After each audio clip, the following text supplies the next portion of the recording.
एक बार एक शिकारी शिकार करने के लिए जंगल जा पहुंचा। उसने अपने तीर पर बहुत ही खतरनाक जहर लगाया और शिकार को निशाना बनाकर उसने तीर को छोड़ा। लेकिन उसका तीर चूक गया और तीर एक पेड़ पर जाकर लगा। वह पेड़ बहुत ही हरा भरा था और बहुत सारे तोते उस पेड़ पर रहते थे। जैसे ही वह जहरीला तीर उस पेड़ पर जाकर लगा, वह पेड़ धीरे धीरे सूखने लगा और उस पेड़ पर जितने भी तोते रहते थे, वह एक एक करके उस पेड़ को छोड़कर जाने लगा। उस बड़े से पेड़ में एक बहुत ही बूढ़ा तोता रहता था, जो बहुत धर्मात्मा और अच्छे मन का था।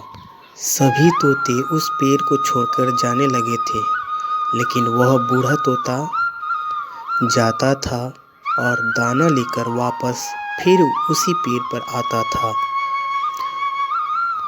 परंतु उस पेड़ को छोड़कर जाने को तैयार नहीं था। बूढ़े तोते के साथियों ने कई बार आकर उसे समझाया कि यह पेड़ सूख रहा है और किसी दिन गिर भी जाएगा, चलो किसी पेड़ पर चलकर रहा जाए। परंतु वह बूढ़ा तोता वहाँ से जाने को तैयार ही नहीं था। अब यह बात देवराज इंद्र को बताया गया कि एक तोता है, वह जिस पेड़ पर रहता है उस पेड़ पर एक जहरीला तीर लगने के कारण सूखने लगा और खत्म होने के कगार पर है, और एक बूढ़ा तोता अभी भी वहीं पर रह रहा है। वह दाना लेकर आता है और वहीं पर रहता है, जबकि जंगल में बहुत सारे पेड़ हैं, लेकिन उसी पेड़ पर रह रहा है। राज इंद्र प्रकट हुए और उस बूढ़े तोते से कहने लगे कि आप तो बहुत धर्मात्मा हैं, बहुत ही अच्छे मन के हैं, लेकिन आप इस पेड़ को छोड़कर किसी और पेड़ पर चले जाइए, क्योंकि यह पेड़ कुछ ही दिनों में गिर जाएगा। देवराज इंद्र कहने लगे, तालाब के पास बहुत से बड़े बड़े पेड़ हैं, उन पेड़ों पर फल भी लगे हुए हैं, उन्हें वहीं पर तोड़कर खा भी सकते हैं, परंतु आप यहाँ से चले जाइए।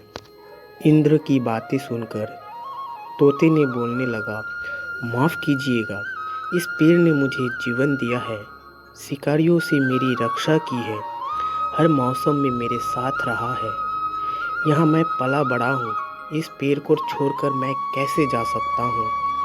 इस पेड़ पर संकट आया है तो क्या मैं इसे छोड़कर चला जाऊँ? मैं ऐसा कभी नहीं कर सकता। देवराज इंद्र ने तोते के इस बात से बहुत ही प्रसन्न हुए। उन्होंने तोते से कहा, मैं आपके इस बात से बहुत ही खुश हूँ, मांगो जो आपको मांगना है। तब उस बूढ़े तोते ने कहा, मुझे बस इतना मांगना है कि जिस पेड़ ने मुझे जीवन दिया है, जहाँ मैं रहा पला बड़ा, जिसे मेरा जन्मभूमि कह सकते हैं, आप इसे फिर से हरा भरा कर दो जैसा यह पहले था। तब देवराज इंद्र ने अमृत से उस पेड़ को सींच दिया और पहले ही की तरह हरा भरा कर दिया। अब वापस से उस पेड़ पर आकर बाकी के तोते भी रहने लगे और बूढ़ा तोता कुछ समय तक जिंदा रहा, फिर उसकी मृत्यु हो गई और वह स्वर्ग चला गया। दोस्तों, यह कहानी हमें यही सिखाती है कि जब भी किसी इंसान का बुरा समय आता है तो वह अंदर से बहुत टूटा हुआ होता है। उस वक्त उसे किसी सहारे की ज़रूरत होती है। आप किसी के सुख का साथी बने या ना बने, लेकिन आपको हमेशा किसी दुख का साथी जरूर बनना